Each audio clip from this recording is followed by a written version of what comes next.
آج ہمارے خطبے کا موضوع ہے پورے عالم میں اسلام دشمنی کے باوجود اسلام کا انتشار کیوں اور کیسے۔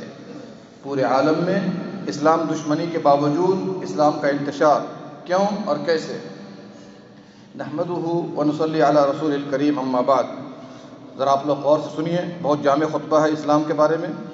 نیک شگونی اور رب سے امید اسلام کا بنیادی اصول اور تمام حالات میں مسلمانوں کا شعار ہے۔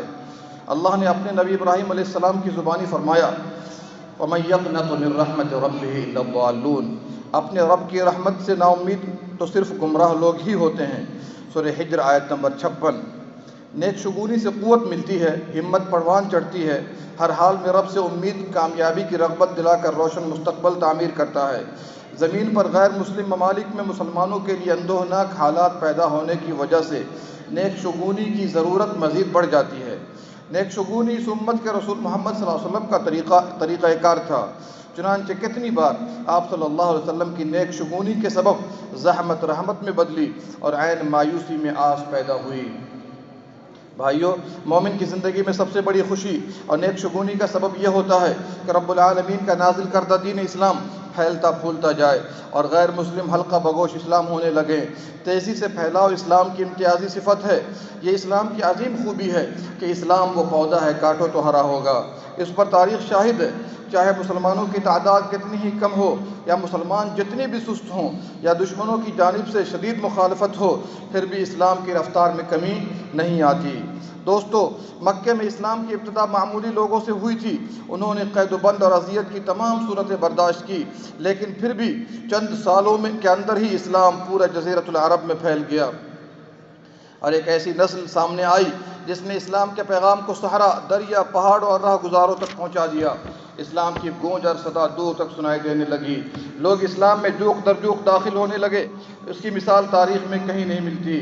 یہ اسلام کا بہت بڑا معجزہ ہے اور اللہ تعالیٰ کے وعدے کی تصدیق ہے کہ مستقبل صرف اسی دین کا ہوگا۔ مسلمانوں، اسلام تیزی سے کیوں پھیل رہا ہے؟ اس لیے کہ اس دین کو اللہ نے تمام لوگوں کے لیے پسند فرمایا ہے۔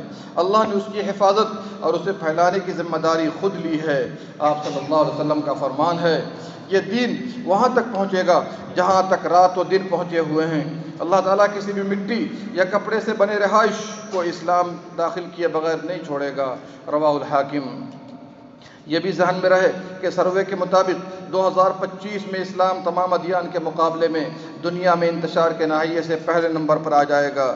حاضرین کرام، دنیا بھر میں لوگوں نے اسلام سے محبت کا اظہار کیا کیونکہ اسلام کے تمام گوشے روشن ہیں۔ اسلام یہ ثابت شدہ حق ہے، ایک طرف اسلام میں خالص اللہ کی عبادت ہے تو دوسری طرف بندوں کے ساتھ محبت و شفقت کی تعلیم ہے۔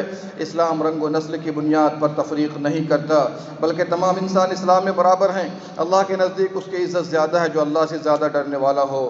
اسلام امن و امان کا مذہب ہے جو سب سے پہلے دلوں میں امن کی فضا قائم کرتا ہے، پھر گھر، سماج اور ملک کو پرامن بناتا ہے۔ اسلام ظاہری و باطنی دونوں صفائی کا حکم دیتا ہے۔ ظاہری صفائی سے مراد جسم، کپڑا اور مکان کی صفائی، باطنی صفائی سے مراد دل کو ہر برائی سے دور رکھنا۔ اسلام برائیوں کو ختم ہی نہیں کرتا بلکہ ختم کرنے کا اجتماعی طریقہ بھی بتلاتا ہے۔ اسلام ہر ناحیے سے مکمل اور شامل دین ہے، زندگی کے تمام شعبوں کی کامل رہنمائی کرتا ہے اور ساتھ ہی ماضی کی خبر، حال کی اصلاح اور مستقبل کی گائیڈ کرتا ہے۔ اسلامی فطرت سلیمہ اور عقل سلیم سے مطابقت رکھتا ہے۔ اسلام کا کوئی بھی حکم، کوئی بھی نظام فطرت کے مخالف نہیں، خواہ وہ اللہ کی عبادت کا معاملہ ہو یا اسلام کی آسانی اور نرمی کا۔ اسلام نے اندھیروں میں اجالا کیا، لوگوں کو خوشیاں دیں اور ان کی شرح صدر فرمائی ہے۔ فرمان باری تعالی ہے، فطرت اللہ التی فطر الناس علیہا لا تبدیل لخلق اللہ۔ دین اسلام فطرت الہی ہے، اس پر اللہ نے لوگوں کو پیدا کیا ہے اور اللہ کی اس تخلیق میں رد و بدل ممکن نہیں۔ سورہ روم آیت نمبر 30۔ اسلام عورتوں کی عزت کرتا اور ان کے مناسب حقوق دلواتا ہے، جبکہ پوری دنیا عورت کو مارکیٹ کا آئٹم بنا کر ذلت و رسوائی کے گڑھے میں ڈالتی ہے۔ اسلام کی ایک عظیم خوبی یہ بھی ہے کہ اس کی ہر تعلیم اور ہر بات آسمانی ہے، اس میں کسی انسان کا کوئی دخل نہیں۔ قرآن اللہ کی طرف سے ہے اور حدیث بھی من جانب اللہ ہے، اور اسی دونوں کا نام اسلام ہے۔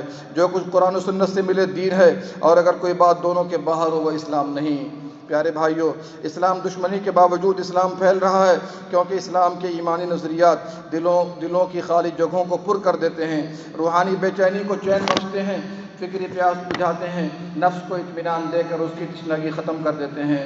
لوگ جوق در جوق اللہ کے دین میں داخل ہو رہے ہیں، کیونکہ اسی دین نے انسان کو اس کا اصلی مقام دیا ہے، جسم و روح کو بلندیوں تک پہنچایا، انسانیت کے دل و دماغ کو پروان چڑھایا۔ اسلام نے انسانیت کے سامنے نئے افق کھولے، کائنات کو انسان کے تابع کیا، اور کسی بھی مفید چیز کو اسلام نے حرام نہیں کیا، اور جو غیر مفید ہے اسے اسلام نے سخت ناپسند کیا ہے۔ اسلام کی امتیازی شان یہ بھی ہے کہ یہ ڈائریکٹ اللہ تک پہنچاتا ہے، کسی انسان کے واسطے کی ضرورت نہیں سوائے نبی رحمت صلی اللہ علیہ وسلم کی تعلیمات کے۔ اسی طرح اسلام نے ہر حکم و عبادت میں آسانی کا خیال رکھا ہے، تاکہ بندوں کے لیے ادائیگی میں مشکل پیدا نہ ہو، بس سہولت کیا کریں اور رب کو راضی کریں۔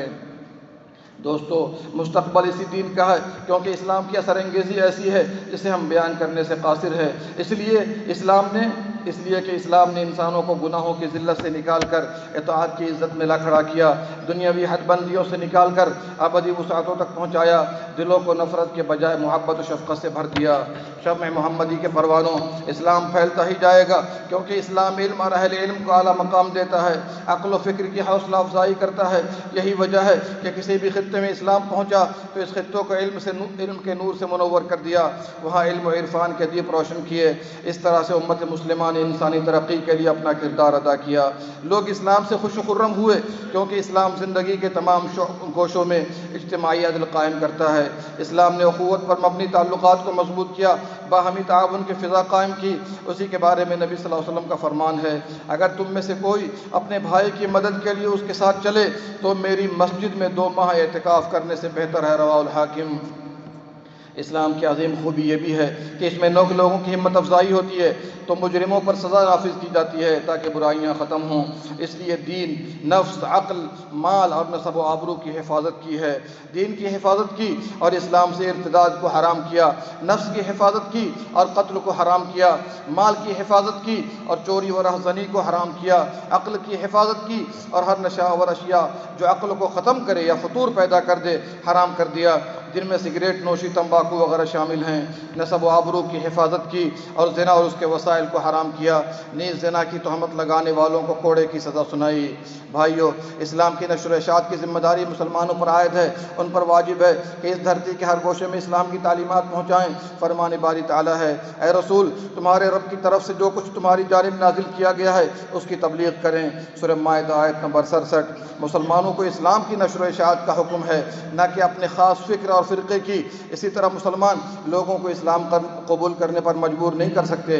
اس دین کو پھیلانے کی ذمہ داری ان مسلمانوں پر بھی ہے جو غیر مسلم ممالک میں رہ رہے ہیں، چاہے وہ سفیر اور طلبہ ہوں یا تاجر و مزدور۔ ساتھیوں، یاد رہے کہ اسلام کی نشر و اشاعت کا کام نہایت عظمت والا اور بلند مقام کا باعث ہے۔ فرمان باری تعالیٰ ہے، اور اس شخص سے بہتر کس کی بات ہو سکتی ہے جو اللہ کی جانب دعوت دے اور نیک عمل کرے، نیز کہے کہ میں مسلمان ہوں۔ سورہ فصلت آیت نمبر 33۔ نبی صلی اللہ علیہ وسلم کا فرمان ہے، اگر اللہ تمہاری وجہ سے کسی ایک کو بھی ہدایت دے دے تو یہ تمہارے لیے سرخ اونٹ سے بہتر ہے، رواہ البخاری و مسلم۔ اسلام کی نشر و اشاعت کے لیے سب سے مؤثر ترین ذریعہ یہ ہے کہ بشریت کے کانوں تک قرآن کریم کی آواز پہنچائیں تاکہ قرآن دلوں پر اثر انداز ہو۔ رسول اللہ صلی اللہ علیہ وسلم نے اسلام کی نشر و اشاعت کے لیے تمام ممکن اسباب اپنائے۔ اسلام کی نشر و اشاعت میں مصروف افراد جدید میڈیا اور ٹیکنالوجی کا استعمال کریں تاکہ توحید و سنت کی آواز دنیا کے کونے کونے تک پہنچانے میں معاون ہوں۔ یہ بات کسی پر مخفی نہیں کہ اسلام کو آئے دن کسی نہ کسی صورت میں جھوٹ، فریب اور ظلم و زیادتی کا سامنا رہتا ہے۔ کوئی شدت پسندی اور دہشت گردی کو اسلام اور مسلمانوں سے جوڑتا ہے تو کوئی کارٹون اور میڈیا کے تراشوں کا سہارا لے کر دین اسلام سے خوفزدہ کرتا ہے کہ یہ دین شکوک و شبہات، قدامت پسندی، تنزلی اور منفی سوچ کا حامل ہے۔ یہ باتیں بے بنیاد ہیں اور اسلام کی اصل صورت کو مسخ نہیں کرتی، اسلام کے نور اور چمکتی دمکتی خوبصورتی میں کمی نہیں لا سکتی۔ ایک سفید جھوٹ لوگوں میں یہ بھی پھیلا دیا گیا ہے کہ اسلام تلوار کے زور پر پھیلا، حالانکہ اسلام نے کبھی بھی کسی کو اپنا عقیدہ تبدیل کرنے پر مجبور نہیں کیا، بلکہ تاریخ انصاف کی روشنی میں اس بات کی گواہی دے گی کہ اسلام کا پھیلاؤ براہین، دلائل، فیاضی اور عدل سے ہوا۔ اللہ نے فرمایا، دین قبول کرنے میں کوئی جبر نہیں، یقیناً بھلائی گمراہی سے واضح ہو چکی ہے۔ سورہ بقرہ آیت نمبر 256۔ اللہ سارے انسانوں کو اسلام کی دولت سے مالا مال فرما دے، توحید کا بول بالا کر دے اور مسلمانوں کی مدد فرمائے۔ آمین یا رب العالمین۔ اللہم صلی علی نبینا محمد وعلی آلہ وصحبہ اجمعین۔